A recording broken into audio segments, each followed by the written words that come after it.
అమాయయ. అమాయ అంటే మాయ లేకుండా, అంటే ఎటువంటి కపటం లేకుండా చెయ్యాలన్నమాట. సేవ అనేది అలా ఉండాలి, కపట భావంతో కాదు. ఇందాక చెప్పుకున్న ఆషాఢ బుద్ధి కదా, అలా కాదన్నమాట. అమంత్ర యజ్ఞో హి స్థేయం, అమంత్ర యజ్ఞో హి అస్థేయం, సత్సంగో విప్రరక్షణం. అంతేకాదు, వినయం కలిగి ఉండడం, పవిత్రత, శౌచ్యం అంటే సేవ. యజమాని యందు కపటము లేనటువంటి సేవ, మంత్రరహితమైన యజ్ఞాచరణము, మంత్రరహితమైనటువంటి యజ్ఞాచరణము. అమంత్ర యజ్ఞో హి అస్థేయం అంటే సత్పురుషులతో దొంగతనం చేయకపోవడం. అస్థేయం, అస్థేయం అంటే, స్థేయం అంటే చౌర్యం అని అర్థం అండి. స్థేయం అంటే చౌర్యం. అస్థేయం అంటే ఏమిటి? ఆ అంటే నెగటివ్ అనమాట. సంస్కృతంలో ఆ అనేది ఆపోజిట్ మీనింగ్లో వస్తుందన్నమాట. కాబట్టి ఇక్కడ స్థేయం అంటే చౌర్యం, అస్థేయం అంటే ఏమిటి? దొంగతనం చేయకపోవడం. చెప్పండి. 33వ శ్లోకం వేరుగా ఉందండి ఇక్కడ. ద్విజాతి సంశ్రయం కర్మ తాత్యర్థం తేన పోషణ. 32 అది క్రయ విక్రయ జైర్వాపి ధనైర్భవేనవ అంటే హస్త నైపుణ్యాలు. అది అయిపోయింది. 33వ శ్లోకం చదవండి. దానం చదద్యా శూద్రోపి పాక యజ్ఞే యజేత. అదేనా? మీకు ఈ శ్లోకమే లేదా? శూద్రస్య సన్నతి శౌచం సేవా స్వామిన్ నమాయ. లేదది లేదా? సరే, మీకు లేదేమో అది. అది నాకు 33వ శ్లోకం. సరే, క్లుప్తంగా చెప్పుకొని చదవండి. శూద్రస్య సన్నతి శౌచం సేవా స్వామిన్ అమాయ, అమంత్ర యజ్ఞో హి అస్థేయం సత్సంగో విప్రరక్షణం. అంతేకాదు, శూద్రుని యొక్క లక్షణాలు ఏమిటి? శూద్రునికి అణకువ, శౌచము, పరిశుభ్రత, యజమానికి సేవ చేయుట, కపటము లేకుండుట, మంత్రం లేకుండా యజ్ఞము చేయుట, దొంగతనము చేయకుండుట, సత్పురుషుతో సహవాసము, విప్రును కాపాడటము. అమంత్ర యజ్ఞో హి అస్థేయం సత్సంగో విప్రరక్షణం అన్నారు. విప్రరక్షణం అంటే ఏమిటి? విప్రులకు రక్షించడం అన్నమాట. ఇవి శూద్రుడు చేయవలసిన కర్మలు అనమాట. అంటే విప్రుడు రక్షించంటే మరి క్షత్రియుడి కర్మలో కూడా, క్షత్రియుడి లక్షణంలో కూడా రక్షించడం ఉంది కదండి. అందరినీ రక్షించాలి, ప్రజలందరినీ కూడా. కానీ ఇక్కడ బ్రాహ్మణ్ణి మాత్రం ప్రత్యేకంగా శూద్రుడు. అందుకే మనం పూర్వకాలం చూస్తామంటే అందరింట్లో కూడా, అంటే ఇదాని కాదు, ఒక తనకు నమ్మకస్తుని ఒకరిని పెట్టుకునేవాళ్ళు అనమాట. ఎక్కడికైనా పోవాలంటే కూడా అతను తీసుకుపోతూ ఉండేవాడు. ఒక నమ్మకస్తుడు ఉండేవాడు ఇంట్లో. నాకు తెలుసు, మా తాతగారికి ఉండేవాడు అనమాట. అతను ఎంత అంతరంగివుడు అంటే, ఇంట్లో మా తాతగారు అందరూ బయట పోతే కూడా ఇంట్లో అన్ని వదిలిపెట్టి వెళ్ళిపోయారంట. అంత నమ్మకంగా పనిచేసేవాడు అనమాట. యజమానికి కపటం లేనటువంటి సేవ చేసేవాడు. ఇందాక చెప్పుకున్నట్లుగా స్వామిన్ అమాయయ సేవ అలా చేసేవాడు అనమాట. ఆ తర్వాత సత్పురుడితో సహవాసము, విప్ర సంరక్షణము, శూద్రుడు చేయాల్సినటువంటి కర్మలు. అవి అయిన తర్వాత ఇంకా దానంచ దద్యాత్ శూద్రో అపి పాకయజ్ఞే యజేత చ పిత్రాదికం. పిత్రాదికం కాదండి, పిత్ర్యాదికం. పిత్ర్య ఆదికం అంటే పితృసార్థం మొదలైన కర్మలు అంట. పిత్ర్యాదికం అంటే తత్సర్వం శూద్ర కుర్వీత తేనవై. కాబట్టి అవన్నీ కూడా చేయదగినవే అనమాట. ఏమిటి? దానం చ దద్యా శూద్రో అపి. శూద్రుడు కూడా దానం చేయాలి. దానం చేయడానికి అనర్హులు కాదండి వాళ్ళు, దానం చేయాలి. వాళ్ళు కూడా చేయొచ్చు. సంపాదించుకున్న వాళ్ళు ఎవరైనా దానం చేయొచ్చు. సంపాదన లేని వాళ్ళు దానం చేసేవాళ్ళు ఉన్నారు. అంటే తనకంటూ సంపాదన లేకపోయిన వాళ్ళు దానం చేసేవాళ్ళు ఉన్నారు. అది ఎలాగా? అప్రత్యక్షంగా అన్నమాట. కొంతమంది ఉంటారు, బాగా మోటివేట్ చేస్తారు మిమ్మల్ని. ఎక్కడైనా ఏదైనా ఎవరికైనా ఆపదలు ఉన్నారనుకోండి, వారుగా రూపాయి ఇవ్వకపోయినా కూడా తనకు తెలిసిన 10 మందిని బాగా ప్రోత్సాహపరిచి ఎంతో ఉపయోగపడేటువంటి వాళ్ళు ఉన్నారు చాలామంది. వాడేవి ఇవ్వకపోయినా కూడా 10 మందిని ప్రోత్సహిస్తాడనమాట. కాబట్టి ఆ విధంగానైనా కూడా దానం చేయొచ్చు మనం. దానం అనేది అనేక రకాలు చేయొచ్చు అండి. ఒక ధనమనే కాదు, మాట కూడా దానమే. అంటే మంచి మాట చెప్పి ధైర్యం చెప్పడం కూడా దానం చేసినట్లే. అందరూ దానం చేసేటువంటి శక్తి సామర్థ్యం ఉండకపోవచ్చు ఆర్థికంగా. మీకు లేకపోయినా కూడా ఒక 10 మందికి చెప్పి చేయిస్తే అది ఇంకా గొప్పదన్నమాట. నీవు చేస్తే ఒకడే, నీ మాట వినేటువంటి వాళ్ళు నీకు మిత్రులు 10 మంది ఉంటారు. ఈ మధ్య క్లౌడ్ ఫండింగ్ అని ఒకటి చూశాను. అంటే ఎవరైనా పాప నిజంగా దీన అవస్థలో ఉండి వాళ్ళ పిల్లల ఆరోగ్యానికి కానీ ఆ విషయంలో చాలా బాధపడుతూ ఉంటే, ఆర్థికంగా క్లౌడ్ ఫండింగ్ అని ఏదో ఒకటి మధ్య కాన్సెప్ట్ ఉందన్నమాట. అంటే ఏమిటి, ఆ విషయాన్ని 10 మందికి తెలిపి వాళ్ళ ద్వారా ఏదైనా సహాయం పొందితే ఆ సహాయాన్ని మళ్ళీ వీళ్ళకి అందజేయడం అనమాట. వీళ్ళకి అందజేయడం, వీళ్ళు పెట్టుకునేది కాదండి, వీళ్ళకి అందజేయడం. మళ్ళా ఎవరి గురించి వాళ్ళు సహాయం అడిగారో వాళ్ళకి అందజేయడం అనమాట. ఆ విధంగా చేయొచ్చు. కాబట్టి పాక యజ్ఞాలతో అంటే బలి వైశ్య దేవాది యజ్ఞాలతో యజనం చెయ్యాలి అన్నమాట. పాకయజ్ఞే యజేత చ పిత్రాధికం, పితృశ్రాద్ధం అనే కర్మలన్నీ కూడా తప్పనిసరిగా ఆచరించాలి. ఆచరించడం అంటే ఏమిటి, తాను స్వయంగా చేయలేకపోయినా కూడా అంటే పితరులను ఉద్దేశించి బియ్యము, కూరగాయలు, నెయ్యి, నూనె వంటి పదార్థాలను బ్రాహ్మణులకు సమర్పించవచ్చు అన్నమాట. పాకయజ్ఞం చేయవచ్చును అన్నారు. అంటే పితరులను ఉద్దేశించి బియ్యము, కూరగాయలు, నెయ్యి, నూనె వంటి ఇక్కడ ఒక అంటే తాను స్వయంగా చేయలేకపోయినప్పుడు అలా చేసేటువంటి వారికి ఇచ్చినందువల్ల వాళ్ళు చేసి ఆ పితృదేవతలు తృప్తి పడతారనమాట. ఏది కూడా దేవతలు కానీ దైవము కానీ ఏది ఎవరు కూడా మనం ప్రత్యేకంగా చేయలేని పరిస్థితిలో వ్యక్తిగతంగా ఏదో ఒక మూలంగా చేయొచ్చండి, ఏదో ఒక విధంగా చేయొచ్చు అనమాట. మన హిందూ ధర్మం గొప్పతనం అదేనండి. అందుకే పుణ్యం చదివిన వాడికే అని కాదు, మీకు ఏ మంచి గ్రంథాలు ఏదైనా ఉందండి చివరిలో ఉంటుందన్నమాట. అంటే ఈ గ్రంథం చదివిన వాడికి లేదు, చదివి ఎవరైనా చదివితే వినిపించిన వాడికి కూడా, విన్నవాడికి కూడా అన్నమాట. కాబట్టి చదువుకునే శక్తి సామర్థ్యం లేకపోయినా ఎవరైనా చెప్పినప్పుడు వింటే కూడా ఆ ఫలం ఉంటుంది, తక్కువేం ఉండదు, దానికి కూడా ఇంకా ఎక్కువే ఉంటుంది. ఎందుకంటే మనం చదవటం వేరు, వేరే వాళ్ళు చదివినప్పుడు శ్రద్ధగా వినడం ఇంకా కష్టమైన పని అండి. మనం చదవటం వేరు, ఏదో చదువుకుంటే వెళ్ళిపోతాం, 4 శ్లోకాల్లో 2 శ్లోకాలు ఎగగొట్టి 3 శ్లోకాలు అలా చదువుకోవచ్చు. కానీ ఎవరైనా చెప్పేటప్పుడు శ్రద్ధగా వినడం అనేది కష్టమైన పని. మనకి చదువుకునే దానికి రాదు అన్నప్పుడు ఇంకా కష్టం అండి. ఇప్పుడు మనం సంస్కృతం చదువుకుంటున్నాం, మీలో అందరికీ కూడా చాలా శ్రద్ధ ఉంది కాబట్టి అందరూ వస్తున్నారు. అందరూ అంటే ఎవరికి శ్రద్ధ ఉందో వాళ్ళు వస్తున్నారు, వింటున్నారు. కానీ చెప్పేవాడు నాకంటే మీరే గొప్ప. ఎందుకంటే ఆ భాషలో అంత పరిజ్ఞానం లేకపోయినా కూడా ఏదో నేర్చుకోవాలి, వినాలి అనే కుతూహలంతో మీరు వస్తున్నారు. కాబట్టి అది ఇంకా గొప్ప విషయం అనమాట. కాబట్టి ఈ విధంగా పితృశ్రాద్ధమైన కర్మలను తప్పనిసరిగా ఆచరించాలంటే, దాన్ని ఆచరించాలంటే ఇతరుల దగ్గర చేయించవచ్చు అనమాట. కాబట్టి వృత్యాది భరణార్థాయ సర్వేషాంచ పరిగ్రహ. ఇంకా ఏంటి మహీపాల, అన్ని వర్ణాల వారు కూడా వృత్తులు ఉన్న వారిని పోషించడానికి ధనం సంపాదించాలి.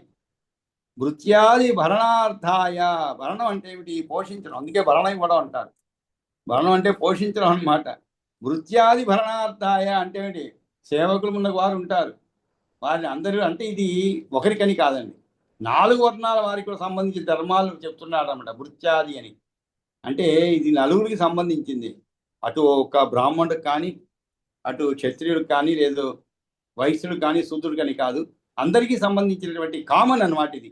అన్ని వర్ణాల వారు వృత్తులు ఉన్న వారిని పోషించడానికి ధనం సంపాదించాలి.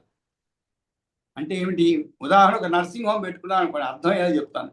ఒక నర్సింగ్ హోమ్ పెట్టుకున్నారు, మీరు పెట్టుకున్నప్పుడు మీ పైన ఆధారపడి ఎంతమంది ఉంటారండి? మీరు దానికి యజమానురాలు, మీరు లేదు యజమానం, కానీ దానిపైన ఆధారపడి ఎంతమంది ఉంటారు. కాబట్టి వాళ్ళందరినీ పోషించాలంటే మీరు సంపాదించాలన్నమాట. సంపాదించి వాళ్ళని పోషించాలి, అప్పుడే వాళ్ళు సంతోషంగా ఉంటారు.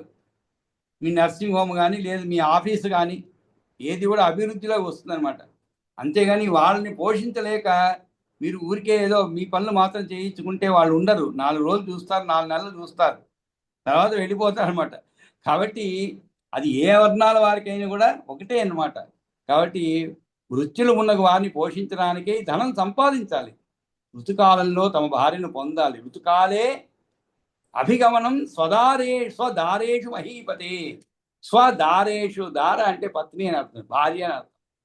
కాబట్టి ఇక్కడ వృత్తులు తల్లిదండ్రులు మొదలుకొని సేవకుల వరకు వీళ్ళని పోషించడం కొరకు అన్ని వర్ణాల వారు కూడా అందరూ దానాలు స్వీకరించవచ్చును. ఋతుకాలం తన భార్యతో సంగమించడము శాస్త్రబద్ధమైన విధి ధర్మం అన్నమాట. ఋతుకాలంలో తమ భార్యను పొందాలంట. అంటే ఇవన్నీ ఏమి లేదండి, మన కామాన్ని మన అధీనంలో ఉంచుకోవడం అన్నమాట. మనస్సుని మన కట్టుబడిలో ఉంచుకోవడం. ఏది ఏ సమయంలో ఆచరించాలో అది ఆ సమయంలో ఆచరించడం. అంతేగాని ఆచరించవలసిన సమయంలో ఒకటి, ఆచరించవలసిన సమయంలో చదువుకునే సమయంలో ఇటువంటి విషయాలు ఆలోచించకూడదు అన్నమాట. ఎటువంటి విషయాలు, చెడు ఆలోచనలు ఏవి రాకూడదు. నీ సర్వము కూడా విద్య గురించి విద్య ఎలా సంపాదించాలి దానిపైనే ఉండాలి.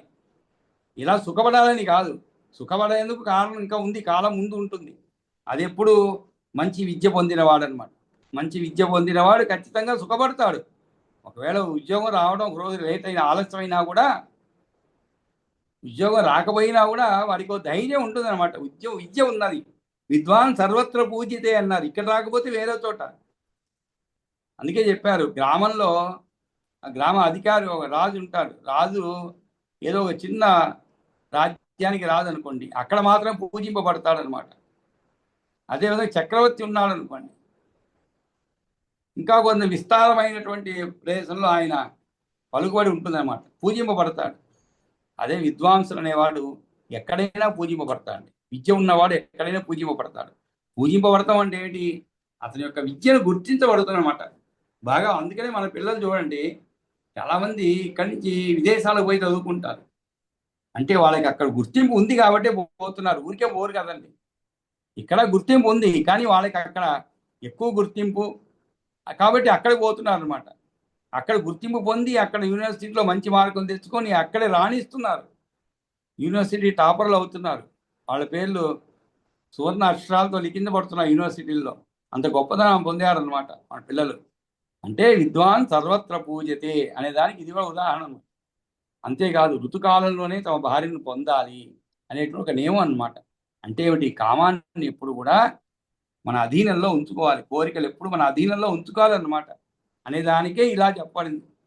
ఆ తరువాత దయా సమస్త భూతేషు తితిక్ష అనభిమానిత, ఇవన్నీ కూడా అంటే ఇంతవరకు ఈ 34 శ్లోకాల వరకు కూడా మనం ఈ 3 వర్ణాల వారికి సంబంధించి చదువుకున్నాం అనమాట. అంటే ఏ వర్ణాల వారు ఎలా ఉండాలని. ఈ తరువాత ఇప్పుడు చదవబోయేది దానంచదధ్యా శూద్రోపి పాకయజ్ఞ, అక్కడితో అయిపోయింది. ఆ తర్వాత 35వ శ్లోకం నుంచి కామన్ అనమాట అందరికీ. అంటే ఇది సిలబస్, కామన్ సిలబస్ అయిపోయి, ఇప్పుడు ప్రత్యేకమైన సిలబస్ అయిపోయింది. ఇప్పుడు అందరికీ కామన్ సిలబస్ అన్నమాట. అది ముందు చెప్పింది స్పెషలైజేషన్. అంటే శూద్రుడికి ఉండవలసిన లక్షణాలు ఏమిటి, వైశ్యుడికి ఉండవలసిన లక్షణాలు ఏమిటి, ధర్మాలు ఏమిటి, పాటించవలసిన ధర్మాలు ఏమిటి, అదేవిధంగా క్షత్రియుడు, అంతకుముందు బ్రాహ్మణుడు, ఇవన్నీ చదువుకున్నాం. ఇప్పుడు ఈ నలుగురు వర్ణాల వారు కూడా, అన్ని వర్ణాల వారు కూడా అవలంబించవలసిన ధర్మాలు ఏమున్నాయి? అవి వృత్యాది వర్ణార్థాయ సర్వేషాంచ పరిగ్రహ ఋతుకాలే అభిగమనం స్వదారేషు మహీపతే. అంతేకాదు దయా సమస్త భూతేషు, ఇది అందరికీ ఒకటే కదండి. దయ అనేది అది కూడా మానవులపైనే కాదు, సమస్త భూతేషు అన్నారు. ఎక్కడ కూడా ప్రత్యేకంగా చెప్పలేదు. భూతం అంటే ఏమిటి? ప్రాణులు అనేది. దయా సమస్త భూషే, దయ అంటే ఏమిటి? ఇతరుల దుఃఖాన్ని పోగొట్టాలి అనే కోరిక అన్నమాట. ఇతరుల దుఃఖాన్ని పోగొట్టాలి అనే కోరిక, అది దయ. దయ అంటే అది అన్నమాట. ఎవరన్నా దుఃఖంలో ఉన్నారనుకోండి, వాళ్ళ దుఃఖాన్ని పోగొట్టేందుకు మనవంతు కృషి, పూర్తిగా పోగొట్టలేకపోయినా మనవంతు కృషి చేయడం అనేటువంటి కోరిక ఉన్నటువంటి అదే దయ అంటారన్నమాట. దయ సమస్త భూతేషు, సమస్త ప్రాణులపై దయ చూపించడం. తితిక్ష అనభిమానిత, అనభిమానిత అంటే ఏమిటి? శీతోష్ణాలు మున్నగు ద్వంద్వాలు సహించడం. తితిక్ష అంటే శీతము ఉష్ణము మొదలైన జంటల వలన సుఖదుఖాలను ఓర్చుకోవడం. జంటలు అంటే ఏమిటి? శీతోష్ణాలు, ఆకలి దప్పులు, అదేవిధంగా ధనము అంటే మంచి ఉన్నత స్థితికి పోవడము, అక్కడి నుంచి కింద పడిపోవడము, తర్వాత సంపత్తి ఉండడము, తర్వాత బీదవాడు అయిపోవడం, ఇవన్నీ ద్వంద్వాలు అన్నమాట. వస్తుంటాయి, రెండు కలిపి వస్తుంటాయి. ఒక్కోసారికి ఒక్కోటి వస్తూ ఉంటుంది, ఒకటి పోయి ఇంకోటి వస్తూ ఉంటుంది. అలాంటప్పుడు మనం ఎటువంటి భావోద్వేగాలు గురి కాకుండా ఉండడం అనమాట. అందునే శీతోష్ణాలు ఉన్న ద్వంద్వాలను సహించడం. దుఃఖం వచ్చింది అనుకోండి సహించాలి, ఆనందం వచ్చింది అనుకోండి అది ఇంకా కష్టం అండి. దుఃఖాన్ని సహించగలుగుతామని ఆనందాన్ని మనం పట్టుకోలేమండి. లోపల ఆనందాన్ని పట్టుకొని ఉండడం లోపల చాలా కష్టం. ఉదాహరణకి మన అబ్బాయి బ్రహ్మాండమైన మార్కులు వచ్చాయి, ఉదాహరణకి 100కి 100 మార్కులు వచ్చాయి. దురదృష్టవశాత్తు పక్కింటి పిల్లవాడు పాస్ అయ్యాడు కానీ కొంచెం తక్కువ వచ్చాయి అనుకున్నాను, 60% ఏదో వచ్చింది ఉదాహరణ. మనలో ఈ ఉప్పొంగే ఆనందం ఎంతటిదంటే ఎదుటి పిల్లవాడికి కొంచెం తక్కువ వచ్చింది కదా, వాళ్ళ ముందు వాళ్ళ తల్లిదండ్రులు మనం ఏదైనా మాట్లాడితే బాగుండదేమో అనేటువంటి ఇంగితం ఉండదు మనకి. ఎందుకంటే ఆ ఆనందాన్ని లోపల దాచుకోలేము, అది చాలా కష్టమైంది అన్నమాట. కాబట్టి అక్కడికి పోయి మా వాడు చాలా కష్టపడ్డారండి, ముందు నుంచి కూడా కష్టపడే తత్వం అండి, అందుకే 100 మార్కు వాడు అడగకపోయినా కూడా అనమాట అలా మాట్లాడటం అనమాట. కాబట్టి సమయం సందర్భం మన గొప్పలు చెప్పుకునేవి కూడా ఒక సమయం సందర్భం ఉంటాయి. ఎదుటివాడి పరిస్థితి గురించి ఆలోచించి చెప్పాలి అనమాట. వాళ్ళ మనసులో మీ అబ్బాయి ఒకవేళ మామూలుగా అయితే ఆనందించేవాళ్ళే, వాళ్ళు కూడా పక్కింటి వాడు కాబట్టి. కానీ ఇప్పుడు వాళ్ళు ఆనందించే పరిస్థితిలో ఉండరు, ఎందుకంటే వాళ్ళ సొంత కన్న కొడుకుకి మార్కులు తక్కువ వచ్చాయి కాబట్టి. అంటే ఇక్కడ ఇవి అన్నిటినీ సహించడం అనమాట. శీతోష్ణాలు ఉన్న ద్వంద్వాలను సహించడం, అహంకారం లేకుండా ఉండటం, ముఖ్యంగా తితిక్ష అనభిమానిత అంటే అహంకారం లేకుండా ఉండటం. సత్యం సత్యం శౌచం అనాయాసో మాంగళ్యం ప్రియవాదిత. సత్యం పవిత్రత, మాంగళ్యం అంటే ఆయాసం లేకుండా ఉండటం, ప్రియవాదిత మంగళకృత్యాలు ఆచరించడం, మైత్ర్య స్పృహ మైత్ర్య అస్పృహ తథా అంటే ప్రియంగా భాషించడం, తథా తద్వద కార్పణ్యం నరేశ్వర. తద్వద కార్పణ్యం అంతేకాదు, మైత్రి అస్పృహ, కార్పణ్యం లేకపోవడం, అసూయ కనబరచకపోవడం, అనసూయ అనసూయ అంటే అసూయ లేనటువంటిది. అనసూయాది సామాన్య వర్ణానాం కవితా గుణ. ఇవన్నీ కూడా సామాన్య వర్ణానాం అంటే ఏమిటి, కామన్ అన్నమాట. సర్వవర్ణాలకు కూడా సాధారణంగా ఉండవలసినటువంటి గుణాలు. దయా సమస్త భూతేషు తితిచ్చ అనభిమానిత. సత్యం శౌచమనాయాసో మాంగళ్యం ప్రియవాదిత. మైత్య స్పృహా తథా తద్వద కార్పణ్యం నరేశ్వర. అనసూయా చ సామాన్య వర్ణానాం కథితా గుణాః. ఇవన్నీ కూడా ఆశ్రమాల వారికి ఉండేటువంటి సామాన్య లక్షణాలు అనమాట. ఇంకా బ్రాహ్మణాదుల గుణాలను ఆపద్ధర్మాలను ఆలకించని చెప్పి ఆశ్రమాణం చ సర్వేషాం ఏతే సామాన్య లక్షణా. ఏతే సామాన్య లక్షణా అంటే ఇవి సామాన్యమైన లక్షణాలు. గుణాన్ తథా ఆపద్ధర్మాంచ. గుణాన్ తథా ఆపద్ధర్మాంచ విప్రాదీనాం విప్రాదీనాం ఇమాం శృణు. విప్ర ఆదీనాం అంటే మున్నగు అని అర్థం. అంటే బ్రాహ్మణులకు మున్నగు వారికి మున్న గుణాలను ఆపద్ధర్మాలను ఆలకించు. విప్రాదీనాం ఇమాం శృణు, వీటిని విను. ఏమిటవి? గుణాన్ తథా ఆపద్ధర్మాంచ. గుణం అంటే గుణములు, ఆపద్ధర్మాంచ అంటే ఏమిటి? ఆపద్ధర్మం అంటే ఒకవేళ మనం ఏదైనా కష్టకాలంలో ఉన్నాం అనుకోండి, అలాంటప్పుడు కొన్ని ధర్మాలను మనం వదిలేయచ్చు అనమాట, వదిలి మనం ముందుకు పోవచ్చు. కాబట్టి అటువంటిది ఆపద్ధర్మం అంటే. కాబట్టి ఇక్కడ దయా సమస్త భూతేషు తితిక్ష అనభిమానిత. సత్యం శౌచమనాయాసో మాంగళ్యం ప్రియవాదిత. ఇవన్నీ కూడా దయ అంటే ఇతర మట్టి నీరుల ద్వారా. శౌచం అంటే ఏమిటి? శౌచం అనేది 2 విధాలు అనమాట. మట్టి నీరుల ద్వారా శరీరము పైన ఉన్నటువంటి మురికిని తొలగించుకోవడం, శరీరము బయట ఉన్నటువంటి మురికిని తొలగించుకోవడం, ఇది బయటిది అన్నమాట. ఇది మనం రోజు చేసే పనే. రోజు సోప్ వేసో ఏదో ఒకటి వేసి మనం ఒంటి రుద్దుకుంటాం. రుద్దుకున్నందువల్ల ఏమవుతుంది? మట్టి నీరుల ద్వారా. అది ఆ రోజుల్లో మట్టి నీరు ఇప్పుడు ఉన్నదండి, మట్టి లేదు. పైన ఉన్న మురికిని తొలగించుకోవడం ఇది బయటిది అనమాట. మనస్సులో చెడు భావం లేకపోవుట అంతర శౌచం. అంతర శౌచం అంటే ఏమిటి? లోపల ఉండేటువంటి శౌచం. అదేమిటది? అదేం సోప్ వేస్తే పోయేది కాదండి. బాగా డిటర్జెంట్ వేస్తే లోపల మాలిన్యం పోదు, అది ఇంకా పెరిగిపోతూ ఉంటుంది. మనస్సులో చెడు భావం లేకపోవుట అంతర్ శౌచం అని. ఇంకా అనాయాసం అంటే ఏమిటి? మంచిది తేలికది అయిన పని చేత కూడా మిక్కిలిగా శరీరం పీడింపబడితే దానిని చెయ్యరాదు.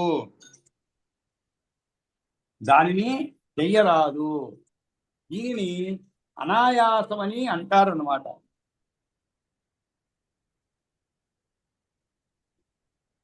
దీన్ని అనాయాసం అని అంటారు. మంగళం అంటే ఏమిటి? తలపైన అందమైన పూలను పెట్టుకోవడం, పెద్దల పాదములు చక్కగా పూజించడానికి మంగళములకు నిర్వచనం చెప్పాలి. మైత్రి అంటే ఏమిటి? అందరితోనూ చెలిమిగా ఉండటం. అస్పృహ అంటే ఏమిటి? ప్రాణము నిలుపుకోవడానికి అవసరమైన దానికంటే ఎక్కువ పదార్థాన్ని కోరుకోకుండుట అనమాట. కోరుకోకుండుట బాగా గమనించండి. కోరుకుంటే కాదు, ఉండుట. ఏమిటి? అస్పృహ అంటే ప్రాణమును నిలుపుకోవడానికి అవసరమైన దానికంటే ఎక్కువ పదార్థాన్ని కోరుకోకుండుట. మనం చేసేది ప్రతిరోజు కూడా అవసరాలు మించేయండి. అన్నీ కూడా మనం అవసరాలు మించికే చేస్తుంటాం. అటు ఆహారం కానీ, అటు విహారం కానీ, అటు మాటలు కానీ. మాటలు కూడా అనవసరమైన మాటలే ఎక్కువ మాట్లాడుతుంటాం మనం. అనవసరం అంటే ఏమిటి? ఒక చోట ఒక పదం ఉపయోగించవలసిన చోట 2 పదాలు ఉపయోగించడం, అది కూడా చేస్తూ ఉంటాం అన్నమాట. కాబట్టి ఇవన్నీ కూడా అస్పృహ అంటే ప్రాణం నిలుపుకోవడానికి అవసరమైన దానికంటే ఎక్కువ పదాన్ని కోరుకోకుండా, ఆశపడకపోవుట, నెయ్యితో కూడిన వేడివేడి అన్నము, చినుగులు లేని వస్త్రం, ఇతరులకు లొంగి దాసుడుగా పనిచేయకుండా అంటే ఎక్కువగా కోరుకున్నట్లయితే నరుడు అధోగతిని పొందుతాడు. నెయ్యితో కూడిన వేడివేడి అన్నము, చినుగులు లేని వస్త్రము, ఇతరులకు లొంగి దాసుడుగా పనిచేయకుండుట కంటే ఎక్కువగా కోరుకున్నట్లయితే నరుడు అధోగతిని పొందుతాడు. కాబట్టి మనం కోరుకోవాల్సింది ఏంటి? ఇతరులకి ఎవరికి కూడా దాసుడుగా జీవించడం కోరుకోకూడదు అన్నమాట. దానికంటే ఎక్కువగా కోరుకున్నట్లయితే నరుడు అధోగతిని పొందుతాడు అని పెద్దల మాట. అకార్పణ్యం అంటే పిసినారి లోవి కాకుండా తనకు చేతనైనంత దానం చేయుట. అనసూయ అంటే ఏమిటి? ఇతరుల యందు మంచి గుణములపైన దోషములను, నేరములను ఆరోపించకపోవుట అనమాట. అదే అనసూయ అంటే. అంటే ఇతరుల యందు మంచి గుణములపైన దోషములను, నేరములను ఆరోపించకపోవటమే అనసూయ. అనసూయ అంటే అసూయ లేనితనం.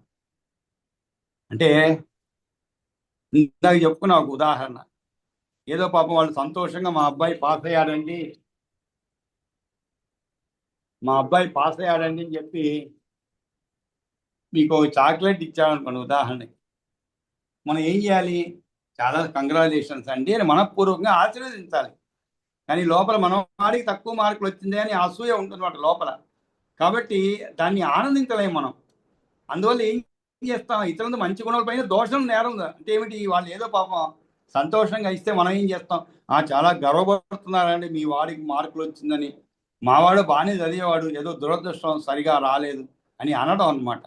నిజంగా వాళ్ళు ఏదో పాపం సంతోషంగా ఇచ్చారు, కానీ మనలో ఉన్నటువంటి అసూయ ఉంది చూడండి, ఆ అసూయ ఎలా మాట్లాడిస్తుంది అన్నమాట.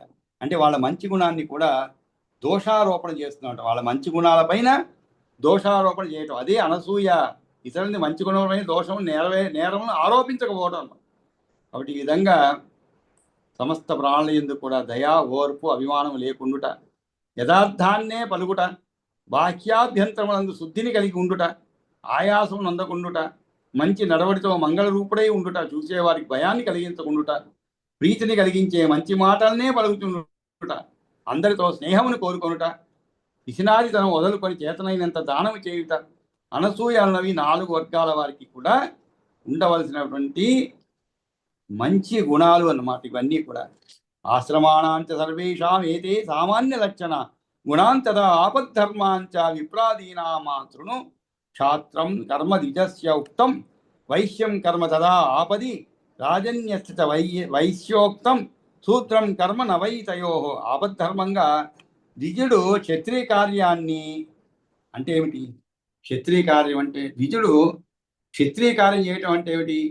ఉదాహరణకు ఒక శత్రువు వచ్చాడు అనుకోండి, ద్విజుడు బ్రాహ్మణుడు ఏం చేయాలి? క్షత్రియుడు యుద్ధం చేయాలి, కానీ ఆపద్ధర్మంగా ఈయన చేయొచ్చు, శత్రువును చంపొచ్చు, తప్పులేదు. అందుకని శాస్త్రం కర్మ ద్విజస్య ఉక్తం, శాస్త్రం కర్మ ద్విజస్య ఉక్తం వైశ్యం. అదేవిధంగానే వైశ్యవృత్తిని అవలంబించవచ్చు. ఎవరు? ఆపద్ధర్మంగా ద్విజుడు క్షత్రియ కార్యాన్ని, అటుపైన వైశ్యవృత్తిని అవలంబించవచ్చు. అలాగే రాజన్యస్య క్షత్రియుడు వైశ్యకర్మ చేపట్టవచ్చు. రాజన్యస్య వైశ్యోక్తం శూద్రం కర్మ నవైతయో. ఉభయులకు కూడా శూద్ర వృత్తి పనికిరాదు. అంటే చూడండి, వీళ్ళు పరస్పరం ద్విజుడు క్షత్రియ ధర్మాన్ని ఆచరించవచ్చు, క్షత్రియుడు ద్విజుడి ధర్మాన్ని ఆచరించవచ్చు. ఎప్పుడు అది ఆపద్ధర్మంగా, ఎప్పుడు కాదు ఆపద్ధర్మంగా అన్నమాట. అదే మీకు ఉభయులకు కూడా శూద్రవృత్తి పనికిరాదన్నారు. ఉభయులకి అంటే వీరు ఇరువురు కూడా, క్షత్రియుడు బ్రాహ్మణుడు కూడా ఇరువురు కూడా సూత్ర వృత్తి మాత్రం చేయకూడదని. అది శూద్రుడికే జరుగుతుంది. ఆ వృత్తిని మాత్రము చెయ్యకూడదు అనేటువంటిది చెప్పండి. శాస్త్రం కర్మ ద్విజస్య ఉక్తం వైశ్యం కర్మ దదాపది ఆపది అన్నారు. ఆపది అంటే ఆపత్తుల్లో అని అర్థం అన్నమాట. రాజన్యస్య వైశ్యోక్తం శూద్రం కర్మ న వై తయోహో. శూద్రం కర్మ న వై తయోహో. తయోహో అంటే ఆ ఇరువురికి కూడా శూద్రుడి కర్మ చెల్లదు. సామర్థ్యే సతి తత్యాజ్యం ఉభాభ్యాం బాధ్యవ తదేవ ఆపది కర్తవ్యం న కుర్యాత్ కర్మ సంకరం బాధ్యవ. సామర్థ్యం ఉన్ననాడు ఇరువురు కూడా ఇతర వృత్తులను విడిచిపెట్టాలి. పైన చెప్పిన వృత్తులను వారు ఆపత్కాలంలో మాత్రమే చేపట్టాలి. సాధారణంగా కర్మ సాంకర్యం పనికిరాదు. సాంకర్యం అంటే ఏమిటి? సంకరణ, వర్ణ సంకరణం అంటుంటాం. కర్మ సంకర్యం అనమాట సాంకర్యం. మనకు అర్జునుడు అదే భయపడతాడు. యుద్ధంలో ఎంతోమంది చనిపోతారు కదా, వర్ణ సంకరం ఏర్పడుతుంది అని చెప్పి భయపడతాడు అనమాట. ఆ విధంగా ఇక్కడ కర్మ సాంకర్యం అంటే ఏమిటి? వీడి కర్మలు వాడు చేయడం, వాడి కర్మ వీడి చేయడం. ఇటువంటి సాంకర్యం అంటే హైబ్రిడ్ అనమాట. రెండు మిక్స్ అయిపోవడం, అది కలవకూడదు. కానీ ఈ రోజుల్లో కలియుగంలో వర్ణ సాంకర్యాలు, అన్ని సాంకర్యాలు జరిగిపోతున్నాయి. ముఖ్యంగా వివాహ విషయాల్లో చాలా వరకు కూడా ఇలాంటివన్నీ ఏర్పడుతున్నాయి. అది ఒక్కసారి ఏర్పడితే ఇంకా తర్వాత తరాలు అలాగే ఉండిపోతుంది కదండి.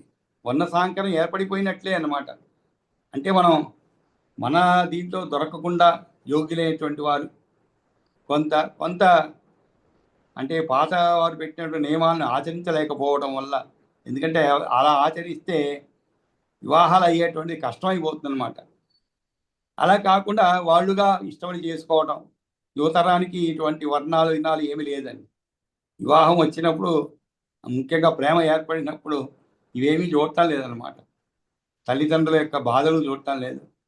వాళ్ళు ఇట్లా ధర్మం నుండి వీడిపోతున్నామే అనే బాధ లేదు. ఎవరున్నా ఎవరు లేకపోయినా మేమిద్దరం ఉంటే చాలు అనేటువంటి భావనలో జరిగిపోతుందన్నమాట. ఆ విధంగా వర్ణ సంకరం జరుగుతుంది. ఇక్కడ కర్మ సాంకర్యం పనికిరాదు అని చెప్పారనమాట. ఎక్సెప్ట్ ఆపత్కాల్లో మాత్రమే చేపట్టాలి.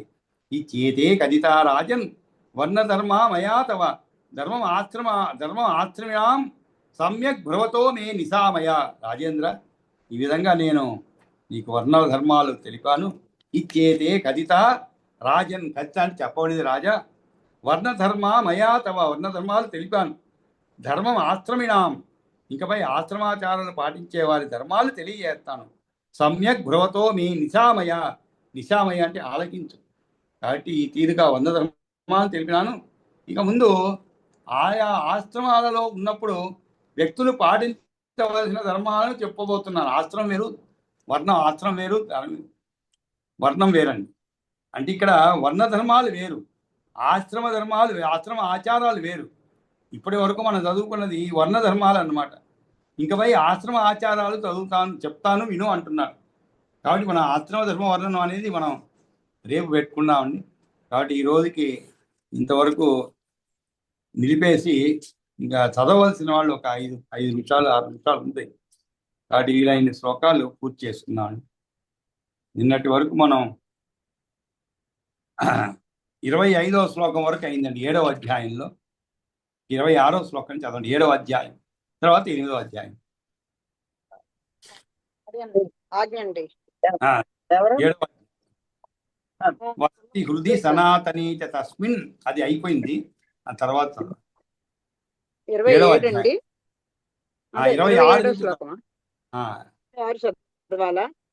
అంటే నెంబరు అటు ఇటు అవ్వచ్చు. యమ నియమ విధూత, అది అక్కడ అదే కదా. యమ నియమ విధూత కల్మషాణం అనుదినమచ్యుత సక్తమానసానాం అపగత మదమాన మత్సరాణం వ్రజభట దూరతరేణ మానవానాం కనకమపి రహస్యమేక్ష్య బుద్ధ్యా తృణమివ యత్సమవైతి వై పరస్వం భవతి చ భగవత్యనన్యచేతాః పురుషపవరం తమవేహి విష్ణుభక్తం హరతి పరధనం నిహంతి జంతూన్ వదతి తథాన్ అనృతనిష్ఠురాణి యశ్చ అశుభ జనిత దుర్మదస్య పుంసః కలుషమతేః రుదితస్య నాస్త్యనంతః నా సహతి పరసంపదం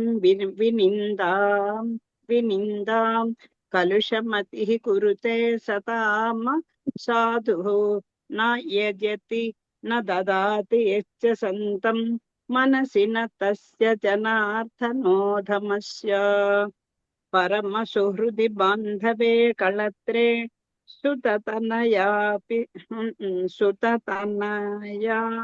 పితృమాతృభృత్యవర్గే శటమతిరుపయాతి యో అర్థతృష్ణాం తమధమచేష్టమవేహినస్య భక్తం అశుభమతిరసత్ ప్రవృత్తిసక్తః సతతమనార్య కులశీల సంగమత్తః అనుదిన కృత పాప బంధసక్తః పురుష పశుర్నహి వాసుదేవ భక్తః సకలమిదమహం చ వాసుదేవః పరమ పుమాన్ పరమేశ్వరः స ఏకః ఇతి మతిరచలా భవత్యనంతే హృదయగతే వ్రజతాన్ విహాయ దూరాత్.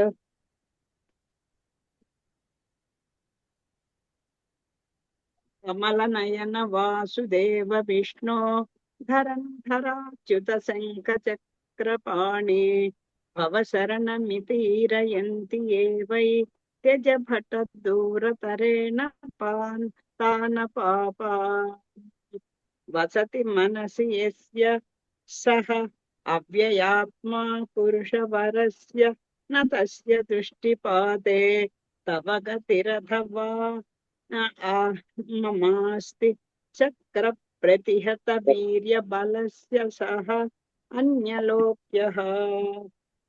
కాళింగోవాచ కాళింగుడు చెప్పాను. ఇది నిజ భట శాసనాయ దేవో రవితనయస్య కిలాహ ధర్మరాజః మమ కథితమిదం చ తేన తుభ్యం కురువర సమ్యగిదం మయాపి చోక్తం నకులై తన్మమాఖ్యాతం పూర్వం దేన ద్విజన్మనా కళింగదేశాద్యభేద్య ప్రీతేన సుమహాత్మనా. ఇది భీష్మవాచ. భీష్ముడు చెప్తుంది, చదువుతున్నాం. మాయాపేత్యథా న్యాయం సమ్యక్ వత్స తవోదితం యథా విష్ణుమృతే న అన్యత్రాణం సంసార సాగరే కింకరా దండపాశౌ వా అయమో న చయాతనాః సమర్థ్యాస్తస్య యస్యాత్మా కేశవాలంబనః సదా. పరాశరి శ్రీ పరాశరి వాచ. పరాశరి చెప్తున్నది. ఏతన్మునే సమాఖ్యాతం గీత వైవస్వతేన యతో తత్ప్రశ్నానుగతం సమ్యక్ కిమన్య తత్కథయామి తే. ఇది శ్రీ విష్ణు పురాణే సవాఖ్యానే శ్రీ విష్ణు చిత్తీయే తృతీయాంశే సప్తమోధ్యాయః. ఇప్పుడు అష్టమోధ్యాయః విష్ణోః ఆరాధనా విధానం. ఒక్క నిమిషం అండి, చాలా చక్కగా చదివారు. ఇక్కడ 26వ శ్లోకం అయిన తర్వాత ఒక శ్లోకం అంటే ఒకసారి చదవండి. అది నా పుస్తకంలో మరి లేదు అనిపిస్తుంది. 27 ఇక్కడ ఏముందంటే కనకమపి రహస్య వేష్య బుద్ధ్యా తృణమివ యత్సమవైతి వై పరస్వం భవతి చ భగవత్య అనన్య చేతాః పురుష వరం తమ వేహి విష్ణు భక్తం అందండి. అది 22లో అయిపోయింది మనకి. కనకమపి రహస్య వేక్ష బుద్ధ్య అనేది 22వ శ్లోకంగా ఉంది మనకి. స్ఫటిక గిరి శిలామల దానికి ముందు ఉండేది. సరే ఇక్కడ కూడా అంటే మరి 22వ శ్లోకంలో మీకు అది లేదా? స్ఫటిక గిరి శిలామల విష్ణు దానికి ముందు చూడండి. స్ఫటిక గిరి శిలామల దానికి ముందు శ్లోకం ఏమున్నది? దానికి ముందు శ్లోకం అలా పెట్టారు. దానికి ముందు శ్లోకము. సరే, ఇప్పుడైతే ధ్యానం చదవనా? సరే చదవ. టైం ఉంది కదా. ఓకే. చదవండి. అష్టమోऽధ్యాయः విష్ణోः ఆరాధనా విధానం. శ్రీ మైత్రేయ ఉవాచ భగవన్ భగవాన్ దేవः సంసార విజిగీషుభిः సమాఖ్యాహి జగన్నాథో విష్ణురారాధ్యతే యథా ఆరాధితాశ్చ గోవిందాత్ ఆరాధన పరైర్నరైః యత్ ప్రాప్యతే ఫలం శ్రోతుం తస్యేష్యామి మహామునే. శ్రీ పరాశరవాచ యత్ పృష్యతి భవానేతత్ సగండ్రేణ మహాత్మనా ఔర్వః ప్రాహ యథా పృష్టః తన్మే నిగదత్ శృణు. సగరః ప్రణిపత్యేదం ఔర్వం ప్రప్రశ్చ భార్గవం విష్ణోరారాధనోపాయ సంబంధం మునిసత్తమా. ఫలం చారాధితే విష్ణోః యత్ పుంసామభిజాయతే స చ ఆహ పృష్టో యత్తేన తన్మైత్రేయాఖిలం శృణు. పూర్వవాచ భౌమం మనోరథం స్వర్గం స్వర్గే రమ్యం చ యత్పదం ప్రాప్నోత్యారాధితే విష్ణో నిర్వాణమపి చోత్తమం. యద్యతిష్ఠతి యావశ్చ ఫలమారాధితేచ్యుతే తత్తదాప్నోతి రాజేంద్ర భూరి స్వల్పమథాపి వా. యత్తు పృష్ఠసి భూపాల కథమార్యాధ్యతే హింసః తదిదం సకలం తుభ్యం కథయామి నిబోధ మే. వర్ణాశ్రమాచారవతా పురుషేణ పరః పుమాన్ విష్ణురారాధ్యతే పంథాః నాన్యః సత్వోషకారకః. యజన్ యజ్ఞాన్ యజత్యేనం జపత్యేనం జపన్నుపా నిఘ్నన్నాన్యాన్ హినస్యేనం సర్వభూతో యతో హరిః. స్వస్తి ప్రజాభ్య పరిపాలయంతాం న్యాయేన మార్గేణ మహీమహీషా గో బ్రాహ్మణేభ్య శుభమస్తు నిత్యం లోకా సమస్తా సుఖినో భవంతు. కాళే వర్షతు పర్జన్య పృథివీ సదసారిణీ దేశోయం శోభరహితో బ్రాహ్మణాः సంతు నిర్భయా అపుత్రః పుత్రిణః సంతు పౌత్రిణः అధనాः సంతు జీవంతు శరదాः శతం. కాయేన వాచా మనసేంద్రియైర్వా బుద్ధ్యాత్మనా వా ప్రకృతే స్వభావాత్ కరోమి యజ్ఞ సకలం పరస్మై నారాయణయే సమర్పయామి. యదక్షరపదభ్రష్టం మాత్రాహీనం తు యద్భవేత్ తత్సర్వం క్షమ్యతాం దేవ. నారాయణ నమోऽస్తు తే.